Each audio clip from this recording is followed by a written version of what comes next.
Hey there, Jeep Divers. What is melanin? You'd probably say it's the stuff that gives color to your skin, hair, and eyes. A simple sunscreen, right? That's what science has told us for 200 years. But what if that's the biggest understatement in biology? What if melanin's true purpose isn't just to sit there and absorb UV rays, but to actively do something? Something so fundamental, it happens inside your brain, your heart, and your inner ear, places the sun never reaches. Prepare for a mind blower. Picture this. Yeah.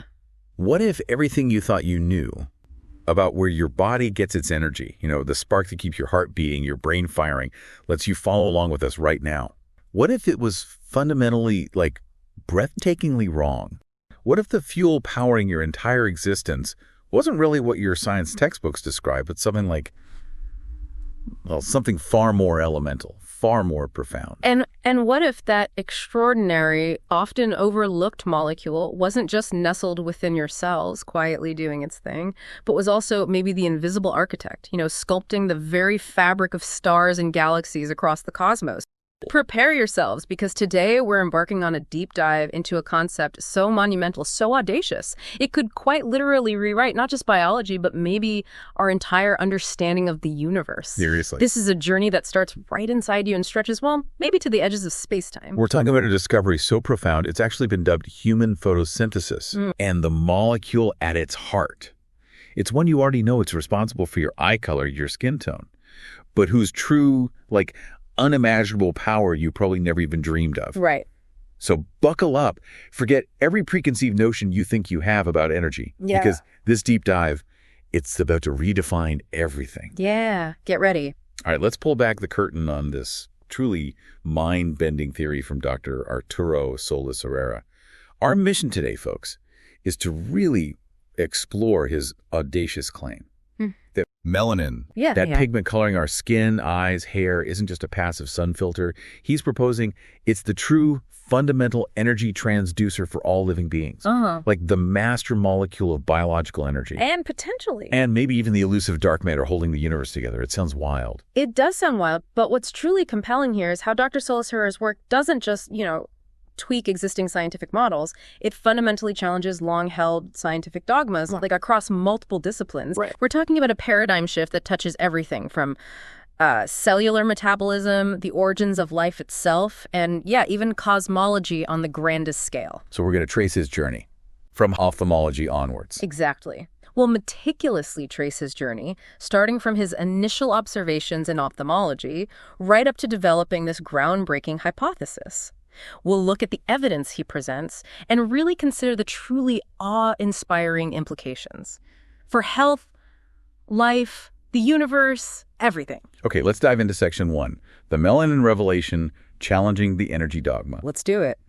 So for centuries, our basic biology understanding has taught us glucose is the universal energy source, right? Broken down in mitochondria, makes ATP. It's like Bio 101. She's the bedrock, the first chapter in every textbook. Exactly. But what if that's not the whole story? What if that accepted truth is only half of a much bigger, way more incredible picture? And what if the real energy powerhouse has been right under our noses, completely misunderstood? Solis Herrera drops a true bombshell right away. He questions the very foundation, glucose. He suggests glucose isn't primarily our fuel, it's more like our building material. Biomass. Like bricks and mortar, not the furnace? Kind of, yeah. To illustrate, he points to this paradox in medicine. If glucose was the main energy source, diabetic patients, who often have tons of sugar in their blood, they should be bouncing off the walls with energy. Right, but they're often exhausted. Exactly. Profound fatigue, weakness, all sorts of metabolic issues. He argues this disconnect isn't just some glitch, it's a massive misinterpretation of glucose's role. Right. He says glucose is more like the architect, the raw material for building skin, bone, muscle, cell membranes, hormones, all the essential structures. But the energy needed for those transformations, and even for glucose's own metabolism, has to come from somewhere else entirely. So glucose makes the cell, but doesn't power it, essentially. That's his core argument.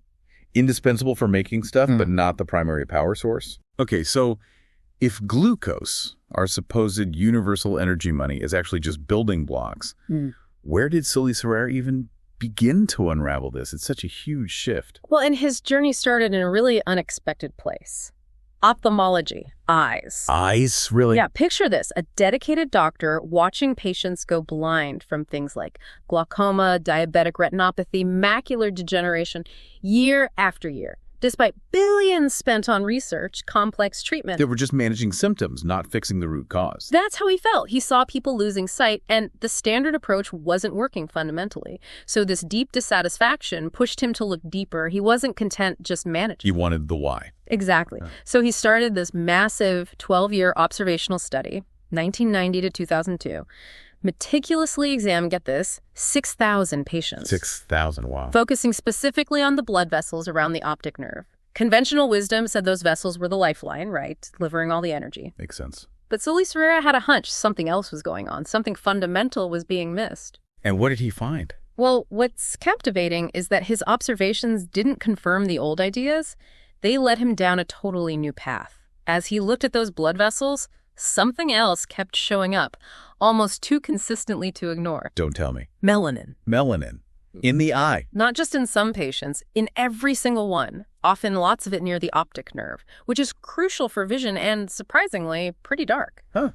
The simple sunscreen just hanging out in this super important, energy-hungry spot. Exactly. It wasn't just a coincidence. It was like a question screaming for an answer. Then he noticed this stark contradiction. The retina, especially the photoreceptor layer, needs 10 times more energy than the cerebral cortex, one of the brain's busiest parts. 10 times? That's huge. Right. Yet this super high energy layer often lacks blood vessels under normal conditions. Wait, what? No blood vessels but needs tons of energy? How does that even work? Exactly. It flew right in the face of the dogma that blood supply fixes everything metabolically. The standard explanation just crumbled. Okay, my mind is officially bending. It hinted strongly at some alternative, undiscovered, maybe super efficient energy source, perhaps right there, in the melanin that was always present, always absorbing light. And here's where it gets really wild, right? The core of his theory, the part that made my jaw drop when I first read about it. This is it. He discovered melanin's intrinsic, almost, magical property to dissociate. That means split apart and then reform the water molecule. Like chlorophyll in plants. Very much like chlorophyll, but potentially way more powerful. He called this process human photosynthesis. Human photosynthesis. Wow. Okay. And the chemistry behind it. It sounds like sci-fi, but the core chemical reaction she identified is almost elegant in its simplicity. 2H2O produce 2H2 plus O2 plus 4 free electrons. So water goes in, and you get out hydrogen, oxygen, and high-energy electrons. That's the essence of it. 2 water molecules in reversible reaction yield 2 hydrogen molecules, 1 oxygen molecule, and 4 high-energy electrons. The elegance of that is pretty stunning. But what's truly mind-bending, you said, is that melanin, it absorbs everything. Everything. Melanin, the darkest substance known, doesn't pick and choose. It absorbs all wavelengths of the electromagnetic spectrum. We're talking radio waves, microwaves, visible light, UV, X-rays, even gamma rays. Like a universal energy sponge. Totally. And it uses that broad spectrum energy to split water. And it doesn't do it slowly. It happens incredibly fast, nanoseconds, picoseconds. It's unbelievably efficient at the atomic level. So, okay, comparing it to chlorophyll, he's saying melanin isn't just like it, it's actually vastly superior. That's the claim. Melanin is presented as being potentially thousands of times more efficient than chlorophyll. Thousands? How? Well, let's break it down. Chlorophyll is amazing, vital for plants, but it mainly uses just the blue and red light from the visible spectrum. And its water splitting is a one-way street, irreversible. It spits out oxygen as waste, which, lucky for us... Yeah, kind of important. Definitely. But melanin, it absorbs the entire spectrum, no energy wasted. And crucially, its water dissociation is reversible. Reversible. Okay, what does that mean in practice? It means that in both phases, the splitting of water and its reformation-free chemical energy gets released, along with molecular hydrogen and those high-energy electrons. So it's a continuous cycle, splitting, reforming, releasing energy each time. Exactly. A continuous self-sustaining energy loop happening constantly. Okay, so oxygen isn't just waste here, it's part of the cycle. And molecular hydrogen that emerges as the really critical energy carrier. That's precisely it. Molecular hydrogen, H, according to Solis Herrera, is the energy carrier par excellence in the entire universe. Wow, big claim. It is. He sees it as an incredibly potent yet totally benign fuel. This chemical energy, along with the high-energy electrons, gets transported throughout the body. And how? Mostly just simple diffusion. No complex transport needed. It just spreads out. Pretty much. It efficiently reaches every corner of the cell. Plus, this H euros isn't just energy, it's also known as the best antioxidant. So it helps protect the cell from damage while fueling it. Okay, wait. So it's a self-contained, self-sustaining, and self-protecting energy system, like an internal perpetual energy generator. That's the picture he paints, operating at this incredibly fundamental, efficient level. All right, section 2, rewriting cellular biology. This is huge. If melanin is splitting water for energy like this, what happens to mitochondria and ATP? Are they, getting fired? Maybe not fired, but definitely demoted. This leads us to a really fundamental challenge to the old guard. Solis Herrera posits mitochondria are not the primary powerhouses. Seriously, not the powerhouse of the cell. Nope. He suggests their functions are more about precise control, maybe regulating temperature, managing phosphate levels inside the cell, more like sophisticated thermostats or environmental regulators than pure energy factories. What makes him think that? Well, several intriguing points. First, cells need energy just to maintain the complex shape of mitochondria. That's a bit paradoxical if they're the sole energy source, right? Yeah, using energy to maintain the energy maker. Right. Also, think about reptiles. Many depend heavily on sun exposure for energy to move, yet they often have relatively few mitochondria. That suggests their energy might come more from external light capture via melanin than internal mitochondrial stuff. I haven't thought of that. And mitochondria have their own protein-making system, which also needs significant energy. So he concludes their role is probably more nuanced, more regulatory, not just raw power generation. Okay, my brain is officially rewired about mitochondria. Yeah. But what about ATP? The energy currency. The dollar bill of the cell. We learned ATP release powers everything. ATP. This is where Solis Herrera's reinterpretation gets really revolutionary, almost counterintuitive. The standard story is food makes ATP, ATP stores energy, breaking ATP releases energy. Right. But think about the sheer scale. Your body needs, 50 to 180 kilograms of ATP every day? Kilograms. But we only have, grams of it at any time. Exactly. Only about 250 grams. That means each ATP molecule has to be rebuilt 3 times per minute. And that rebuilding process, critically, requires energy. Okay. So making ATP uses energy. Where does that energy come from? Good question. So Lisa Herrera argues this suggests ATP isn't primarily about storing and releasing energy. He thinks it's more about regulating phosphate groups, which are actually toxic if levels get too high. So ATP is like phosphate management. That's the idea. And here's the kicker. He proposes that ATP hydrolysis breaking ATP into ADP doesn't release energy, as we learned. He thinks it actually absorbs energy. Absorbs energy, like a sponge. Exactly, like a chemical sponge soaking up ambient energy. This absorption lowers the local chemical energy,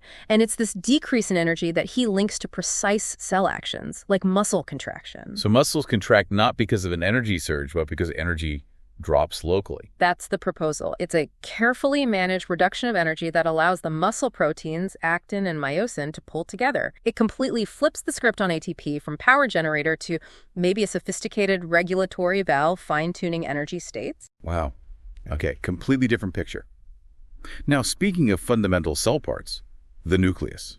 Huge, the command center, always busy. But no mitochondria, no ATP.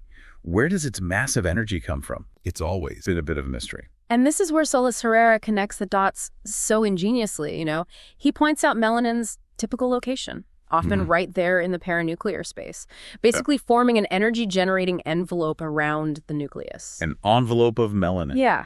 And from this melanin, energy radiates out. He describes it as growing spheres of molecular hydrogen and high-energy electrons. Not solid things, but like energetic fields, tiny invisible power packets. And these just flow into the nucleus. They're drawn towards it, coalesce within it. This effectively creates a high-energy core, constantly feeding the nucleus the immense energy it needs for everything, gene expression, DNA repair, keeping our blueprint safe. So these energy spheres are just constantly being produced day and night. Incessantly.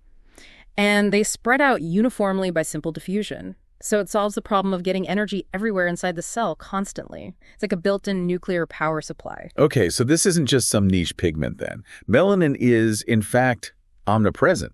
In every eukaryotic cell, this really isn't just about skin color anymore. Not at all.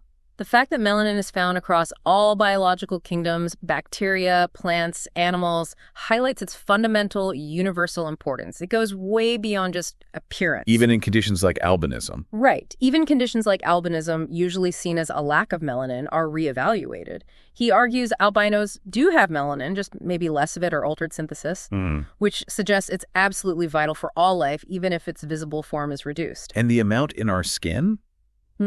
It's not just UV protection. He argues it's also a regulator, controlling how much light, visible and invisible, penetrates deeper into the body, allowing it to reach, say, bones for internal energy generation. Which could explain why populations in, like, Northern Europe have lighter skin, to let more light in during weaker sunlight months. That's a compelling implication, yeah. Allowing more light absorption for energy when sunlight is less intense. And its physical properties are pretty wild too, right? Making it perfect for this job. Absolutely perfect. It absorbs all wavelengths, gamma rays to radio waves, the darkest stuff known. Unparalleled absorption. And it works better when wet. Dramatically better when hydrated, which is great because, we're mostly water. Right. And it has this unexplained non-radiative de-excitation system, meaning it grabs energy across the whole spectrum, but instead of instantly spitting it back out as light or heat like most pigments do, it transforms that energy internally. Without wasting it as light or heat. Exactly. No usual light or thermal signatures. It's like a biological black hole for energy, channeling it efficiently into splitting water.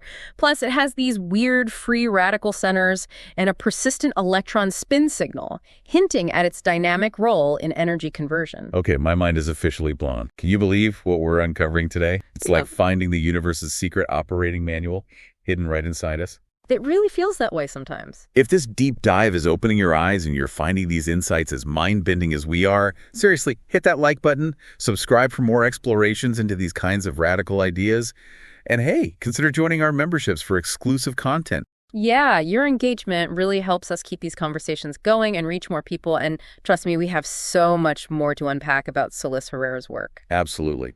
Okay, let's move into section 3. Expanding the ripple from Earth to cosmos. So the effects of this water-splitting power, they go beyond our bodies, into the environment. That sounds like something out of, I don't know, an eco-thriller. Maybe. But this leads us to think about some really compelling real-world applications. Could melanin's basic mechanism actually help solve critical environmental problems, especially with water and soil? Well, Dr. Solis Herrera believes it can. He's actually developed materials. Trade names are QBLOCU and QCET based on this biology, their purpose. To efficiently, consistently, and here's the kicker, without electricity, raise dissolved oxygen levels in water. Without electricity? Yeah. Just passive blocks. How does that compare to normal aeration? Normal aeration is super energy-intensive, complex machinery often needed. These new materials, you just put them in the water and wait, let time do the work. That sounds almost too simple for water purification. What happens? It's pretty elegant. When these go into polluted water, the dissolved oxygen levels rise, and within weeks, usually 2 to 4 bad odors just disappear as the oxygen helps break down the anaerobic stuff. No external power needed, they work passively, and they can keep water clean and oxygenated for months, even years. Think about wastewater plants, fish farms, local ponds, places where keeping oxygen up is vital and often expensive. That could massively cut the energy needed for water treatment. Just let the blocks do their thing. That's the potential. And the material is apparently ductile, so it could even be integrated into existing treatment plants. Pretty scalable. And it's not just water, you said. Soil, too. That could be huge for agriculture, especially with soil quality being such a big issue globally. Definitely. High dissolved oxygen in soil, which he links back to this water dissociation, significantly boosts fertility. He even connects it to how clays form in soil needing oxygen, not necessarily from the air, but from water splitting by underground organisms. Okay, interesting. Did he test this? Oh, yeah. Really fascinating experiment. He used pumice stone, basically sterile, hostile, volcanic rock, almost like moon dust, totally devoid of life or fertility. Right, nothing grows on pumice easily. Exactly. But when this inert pumice was treated with his melanin-inspired materials, within months, they saw the spontaneous appearance and then an explosion of organic carbon and life. Just like that. Life from sterile rock. That's what the experiments showed. It strongly suggests dissolved oxygen from water dissociation is key for soil fertility, even in the worst conditions. It hints at a new way for farming, maybe moving away from harsh chemical fertilizers towards something more energetically natural. Okay, this is branching out in directions I didn't expect. So if melanin is this universal energy regulator, this secret conductor of life's orchestra, could it explain some of biology's really deep, stubborn puzzles? Like Kleiber's law. Oh, Kleiber's law, yeah. That's the one where, like, an elephant uses way less energy per pound than a mouse, right? Even though it's massive. Exactly. Kleiber's law, mathematically E equals M34. It's this stunningly consistent relationship where metabolic rate scales with body mass to the 34 power, applies across the board, bacteria, whales, everything in between. And it's been a fundamental, unexplained biological fact since, like, the 1800s. So how does melanin explain it? Connecting the dots, Solis Herrera proposes that melanin's built-in ability to turn light into chemical energy via water splitting is the explanation.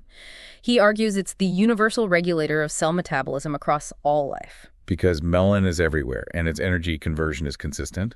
Essentially, yes. Because it's omnipresent and its energy conversion is linked to surface area in a consistent way, it provides this unifying principle for metabolic regulation that just happens to fit that 34 power law beautifully. Wow. Okay.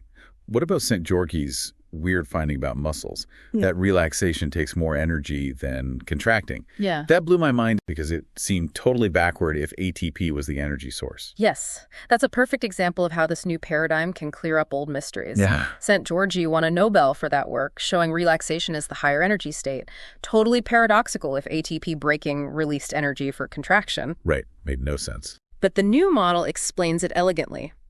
Chemical energy from melanin and also myoglobin, supplied as atro, actively keeps the muscle proteins actin and myosin apart, that's relaxation, maintained by these repulsive electromagnetic forces from the energy. When that chemical energy drops, maybe because ATP hydrolysis absorbs energy, like Solis Herrera suggests, then the natural attractive forces between actin and myosin take over. And boom, contraction. So ATP breaking doesn't cause contraction by releasing energy. It allows contraction by removing the energy that was keeping things relaxed. Precisely. ATP hydrolysis absorbs energy, lowers the local energy level, and facilitates contraction, which also explains why muscle cramps happen. The energy system gets disrupted, uncontrolled contraction. Mind blown. Again, okay, and now, this is where Solis Herrera really goes for it, right? Connecting this to health disparities between races and even spontaneous human combustion, that feels like a massive leap. It definitely pushes the boundaries, but what's fascinating is how the theory aims to provide unified explanations for things that seem totally unrelated. So yes, studies have shown racial differences in eye oxygen levels. Really? Yeah. African Americans, generally having higher melanin, tend to show higher oxygen pressure, PRO, in their eyes compared to Caucasians. He presents this as indirect evidence. More melanin, more light capture, more efficient water splitting, more internal oxygen. Cool. And other research suggests higher melanin content links to fewer mitochondria, sometimes way fewer, like 83% less, and lower overall oxygen consumption, yet paradoxically higher tissue oxygen levels. Wait, less oxygen used, but more oxygen present in the tissues. How? Because the oxygen isn't coming primarily from breathing and mitochondria in this view. It's being generated internally by melanin-splitting water. Okay, I think I'm getting it. So higher melanin means more efficient internal energy and oxygen production, leading potentially to better health in some areas. That's the proposed link. Higher levels of diatomic hydrogen from water splitting mean more available chemical energy, potentially healthier tissues. He offers this as a possible factor, explaining why Black populations might show better outcomes in things like chronic liver disease, Alzheimer's, certain respiratory diseases, even lower suicide rates, compared to just looking at traditional risk factors. Sure. It suggests an intrinsic energetic resilience. Wow, that's a very different perspective on health disparities. And spontaneous human combustion. Seriously. Yeah, this is the most startling claim, perhaps. The theory suggests that because of this internal oxygen generation, oxygen saturation inside cells could reach nearly 100%.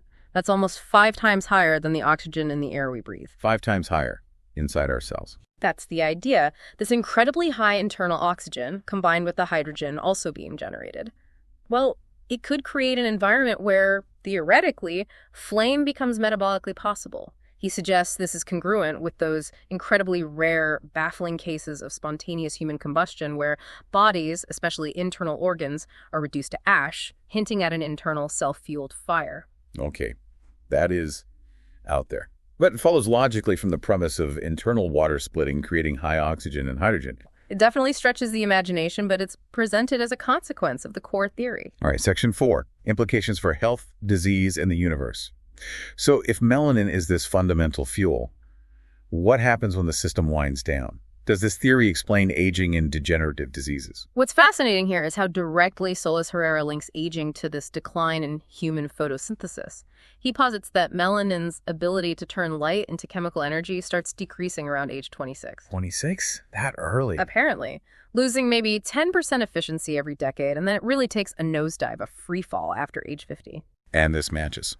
It aligns almost perfectly with the typical age-related loss of bone mass, muscle mass, thinning skin, all those universal signs of aging.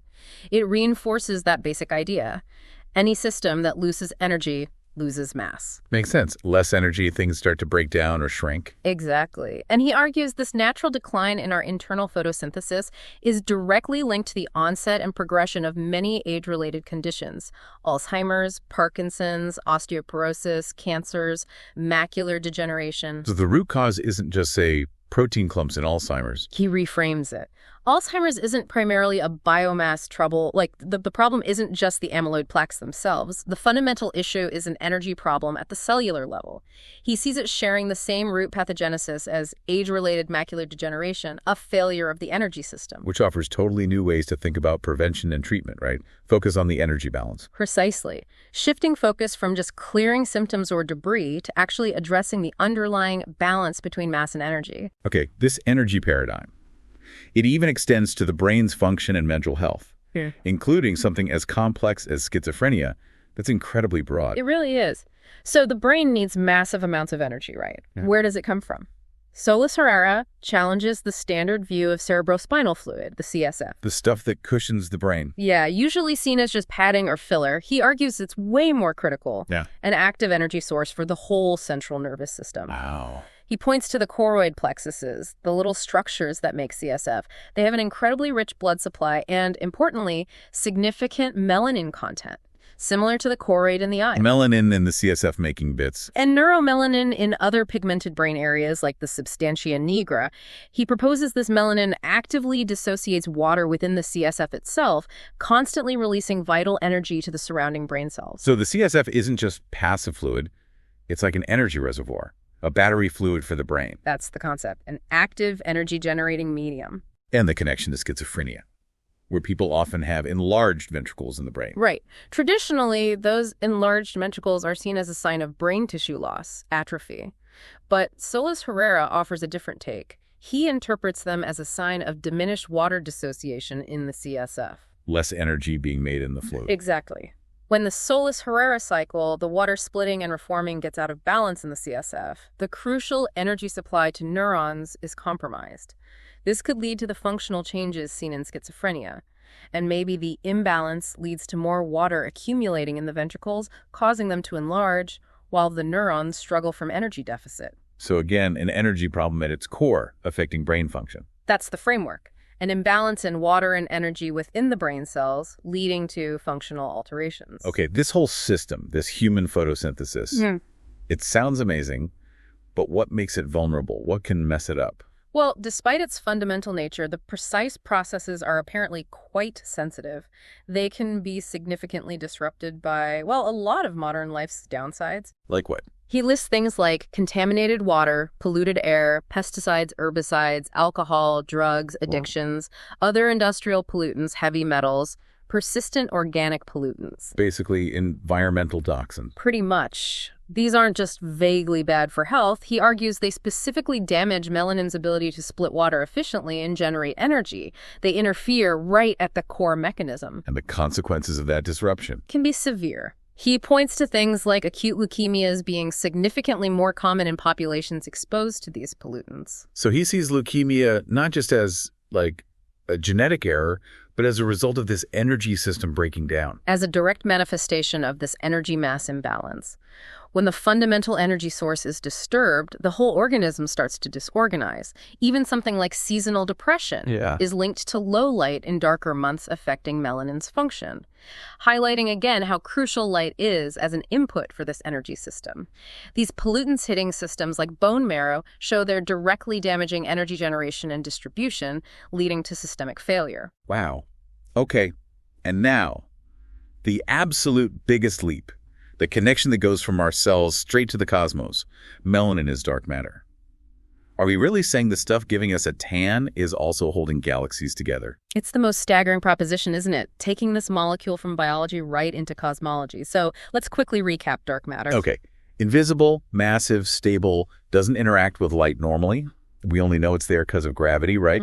Galaxies spin too fast. Exactly. Invisible, inferred purely from its gravitational effects holding galaxies together. Without it, they'd fly apart. It also seems to absorb light without re-emitting it, making it undetectable directly. So how does melanin fit that description? Astonishingly well, according to Solis Herrera. First, stability. Melanin is incredibly stable. They found it intact in, 160-million-year-old fossilized squid ink. 160 million years? Okay, that's stable. Right. Second, interaction with light. Melanin absorbs the entire electromagnetic spectrum without re-emission. That makes it effectively dark to our telescopes, just like dark matter is supposed to be. It doesn't reflect or emit light we can see. Absorbs everything, emits nothing detectable? Yeah. Check. And it has mass. And it possesses mass. So Solis Herrera boldly proposes melanin has the right properties. It's stable, it's dark in the right way, it has mass.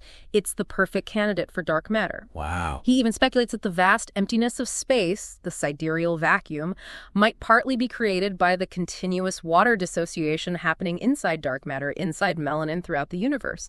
This process would constantly create a vacuum around it. So melanin isn't just in us, it is the universe's missing mass. Potentially even shaping space itself, that connects everything in a way I can barely comprehend. It's a truly profound connection, suggesting the fundamental processes governing life and the cosmos might be intrinsically linked by this one single, incredibly overlooked molecule. So wrapping this all up, what does this truly mean? For you, for us, for, everything. Solis Herrera's work feels like a conceptual revolution, maybe even, as the outline said, biblical proportions.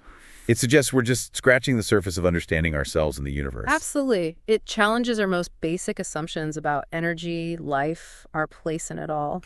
And the bigger picture implications. Well, if this perspective holds water, it opens up enormous therapeutic possibilities, moving beyond just reacting to sickness towards truly preventative, predictive, personalized healthcare. By focusing on our internal energy balance, optimizing this human photosynthesis. Exactly. It suggests our health isn't just about diet and exercise in the traditional sense, but about maintaining the optimal function of this core energy system, getting beyond symptoms to the root energetic imbalances. So water, it's not just hydration or a solvent. It's the primordial energy fluid, constantly activated by melanin inside every cell. That's the vision, a fundamental shift in seeing life, health, and our deep, energetic connection to light and our environment. A connection maybe far deeper than we ever imagined. Which leaves us with a huge question to ponder, doesn't it? It really does. What if? What if by truly understanding and maybe even learning to modulate this human photosynthesis, we could unlock just incredible, unprecedented potential for health, for longevity. And maybe even gain deeper insights into how the universe itself actually works. It's a truly awe-inspiring thought to mull over, isn't it? The sheer possibility is staggering. Absolutely. It leaves you wondering. Yeah. Maybe, just maybe, the answers to life's biggest questions, the universe's greatest secrets. Maybe they were right here, literally skin deep, all along. Keep diving deep, everyone.